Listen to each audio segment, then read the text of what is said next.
Day 8 of 75 focused on two-pointers technique. Today I wanted one thing to feel clear. Using a stable invariant so two-pointers technique feels like a process instead of a trick. The goal was not to memorize a finished answer. The goal was to pin down the invariant first, because once the invariant is visible, the implementation starts looking like a short argument instead of a scramble of conditionals. The first checkpoint was name the exact window, prefix, or pointer region each variable owns. That matters because a good solution should let me explain why the next move is legal, not just show that the code happened to pass one sample input. If that rule is visible, I can rebuild the solution even if the example changes. The second checkpoint was reuse prior work instead of recomputing the same range each iteration. That is the part that turns the topic from an abstract label into something operational. I can read the input, decide what state deserves to survive, and ignore the noise that will not help the next decision. The implementation shape only earned trust once I kept returning to the last rule. Test boundary sizes first because they expose weak invariants quickly. That is where the code stops being decorative. Every update either protects the invariant or it does not, and that makes the debugging path much cleaner. The common breakdowns were predictable. The first one was moving boundaries before stating what region they actually represent. The second was adding extra passes when one running invariant would have preserved the needed state. Those mistakes look different on the surface, but both come from letting the state drift away from its original meaning. I also wanted a compact practice plan, not a vague note to solve more problems later.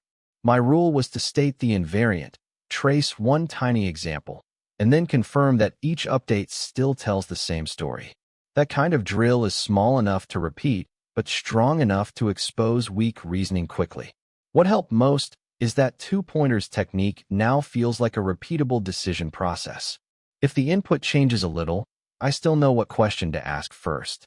That is the signal I wanted from today's work, because it means the lesson is portable instead of tied to one exact problem statement. So my recap for day 8 is simple. Using a stable invariant so two-pointers technique feels like a process instead of a trick. The useful anchors were name the exact window, prefix, or pointer region each variable owns. Reuse prior work instead of recomputing the same range each iteration, and test boundary sizes first because they expose weak invariants quickly. When those are visible, the code is easier to test, easier to explain, and much easier to repair after the first wrong attempt. One more reason I wanted this locked in is that harder follow-up problems usually change the surface details, not the core invariant. If the rule still survives, I can adapt the implementation instead of restarting from zero. One more reason I wanted this locked in is that harder follow-up problems usually change the surface details, not the core invariant. If the rule still survives, I can adapt the implementation instead of restarting from zero. One more reason I wanted this locked in is that harder follow-up problems usually change the surface details, not the core invariant. If the rule still survives, I can adapt the implementation instead of restarting from zero. One more reason I wanted this locked in is that harder follow-up problems usually change the surface details, not the core invariant.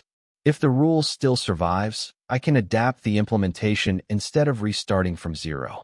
One more reason I wanted this locked in is that harder follow-up problems usually change the surface details, not the core invariant. If the rule still survives, I can adapt the implementation instead of restarting from zero. One more reason I wanted this locked in is that harder follow-up problems usually change the surface details, not the core invariant. If the rule still survives, I can adapt the implementation instead of restarting from zero.